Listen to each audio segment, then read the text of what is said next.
Hello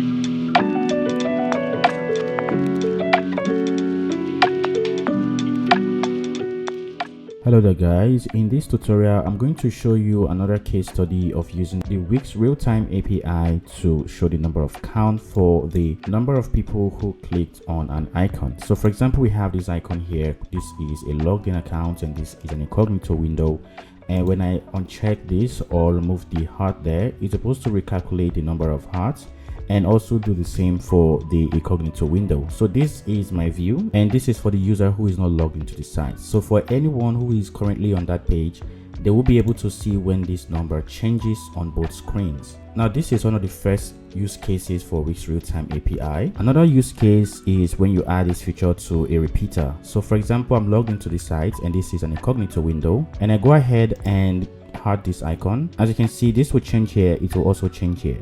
Now when I click on that to remove that, you can see that it will also change here as well. Now another use case is when we use this on a dynamic page, which is the item page. So for example, if I click on this particular item, which is the beige unisex pants, when I click on that, it brings me to this item page. And as you can see, we're still able to see the number of people who have hearted this item, or if you have hearted it or not. So when I go ahead and click on that, you can see that the heart has changed and it has updated as 2 here and also 2 on the incognito window. So this is where I'm going to be showing you how you can add this particular feature to your dynamic page. If you don't know already, my name is Walter and this is Wix Ideas. And if you haven't already done so, please don't forget to subscribe to my channel. This is going to be a massive help to my YouTube channel, and also leave a comment in the comment section if you have any question. And you can also do well to leave a like. Now let's get started. Alright, so this is the page where I'm going to be working on, and this is exactly the same page that I used for my other tutorial where we have the repeater set up. Now if you haven't already watched the tutorials yet on adding real-time API to your website, you can check out the links in the description below for the videos that you can watch and see the step-by-step method I used to set up this repeater. Now just want to refresh your memory with the collection that we're using, so head over to the CMS and to your collection and click on this store. Now this is the collection that I'm using to display the items, and also the collection where the votes or the hearted items or people who hearted them are saved. And over here you can see members, and these are the IDs of the members who hearted the particular item. And we have another field which we're going to be working on later on, which is the heart count, and this is the one that counts the number of items in this particular field. So as you can see, we have 6 over here, and we have 1, that's 7, and here we have 3, and that's plus 1, that's 4, and so on. So that is what we're going to be doing here. This is just to refresh your memory on what we have done in our previous tutorials, which you can totally check out if you want to understand the step-by-step method that I used to set this up. Now what I want to do here before I close this particular collection is I'm going to head over to this icon right here, and I'm going to go over to the add dynamic page. And what I want to do is to add an item page, which is the page that displays the information about the particular item that we're viewing on that page. Now go ahead and click on add to site. Now once you do that, Wix is going to create a brand new item page for you. Now the great thing about this is you can completely customize the page to your liking, but I'm not going to be doing that. I'm just going to leave it at the preset that Wix has actually used for this particular page, which is what you can see right now. Now over here you can go ahead and switch the items that are in your collection, and you can see how it changes dynamically.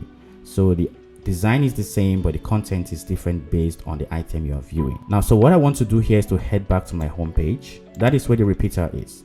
And I want to copy a very important element, so scroll all the way down to the repeater section. And over here, I'm going to copy this tag that contains the icon and the number of people who hearted the item. So click on that and copy that to your dynamic page. So scroll all the way down till you get to the store pages dynamic page, and once you're here, click on this tag that contains the name and the text, and over here you're going to go ahead and paste that particular item.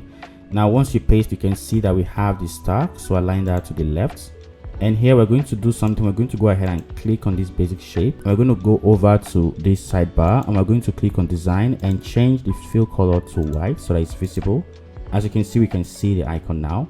We're going to do the same thing for the text that shows the total count. So go ahead and also change the text color to white. Now just before we close this right up, we're going to click on this connect to CMS. I'm going to connect this total count to a field in our collection. So over here, we're going to go to text connect to. We're going to connect this to a heart count number field. Now that is the field that contains the number of people who have hearted this particular item. All right, so as you can see, that has changed to 4. And then we're going to do something else. We're going to head back to our home page again, go to home, and here we're going to copy the code from our home page. So here you're going to go ahead and click on code and start coding. Now this is going to open up your code panel and your Velo sidebar. Now let's close this sidebar. We're going to head over to this and maximize the code panel. Now as you can see, we have all the code that we need for this particular tutorial. So we're going to go ahead and copy this code from here. And we're going to head back to our dynamic page. So go back to store item. And once we're here, we're going to go ahead and clear all of this code and paste in our code from our home page. Of course, we're going to have some errors, and one of the errors we have is dataset1 does not exist, and that is because we don't have any dataset1 here. Now we're going to target the dynamic datasets on this particular dynamic page. So click on your text that is connected to your dataset. You're going to head over to view all page datasets, and the dataset we're interested in is the dynamic page dataset, and this is the ID. So go ahead and click on that to copy the ID to your code panel. Now let's head back here and maximize, and here I'm just going to simply replace the dataset1 with my dynamic dataset. Now we have another error, and that error is the repeater. Of course, we don't have a repeater here, so we're going to go ahead and actually delete this repeater. But before we do that, we're going to copy this item data, which is what we're using to pull in the data from our collection and actually working with that in our code. As you can see, when I clicked on item data, you can see we're using that to get the members information if they've already liked it or not. We're also using it to update the member field array, and we're also using it to update our collection over here, and also using it to get or publish our hard count. Now what I'm going to do over here is to copy this name, and I'm going to create a constant called item data. Now instead of using the repeater on item ready, we're going to use our dynamic dataset current item. So that is a function that allows us to view all the content for that particular item. So it works exactly the same way as the item data. So what I'm going to do is over here just to call in my dynamic data set, and then next I'm going to call in a method which is called the current item. Now this is going to hold the information of that particular item we are viewing, the same way that the repeater would actually use the on item ready to do that. So let's go ahead and clear up the repeater on item ready, and also clear it down here where it ends.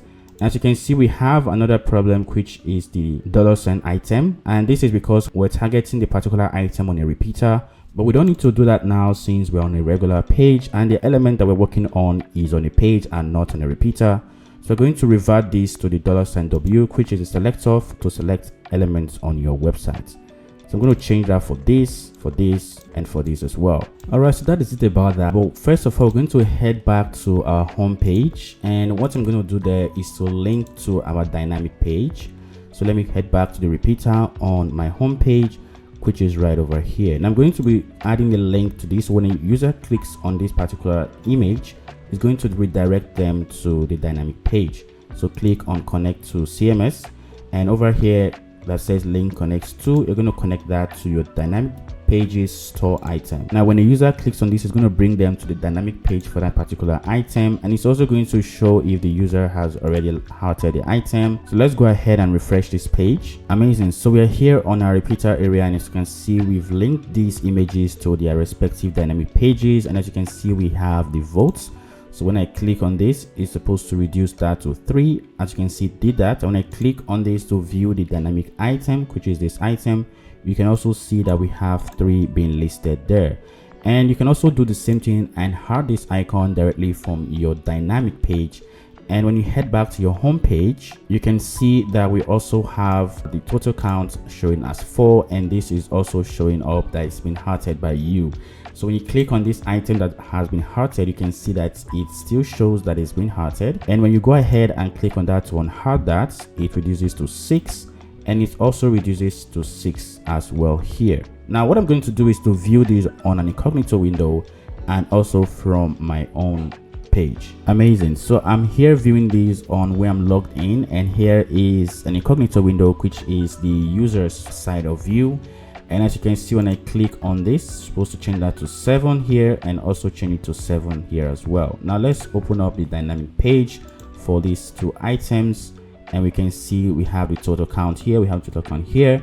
And when I go ahead and click on that, you should change that to 6 here and 6 here as well. So now you know how to add a favorite icon or a heart icon to your static page, to your repeater, and also to your dynamic page, and updating the number of counts or number of people who have hearted the items using Real-Time API. Now, if you have any question, you can let me know in the comment section. But if this tutorial was magic for you, don't forget to smash the subscribe button and give this video a like. You can also let me know if you have any requests for any particular real-time API usage, and I'll do well to make a tutorial for that. Thank you very much, and I will see you in the next video.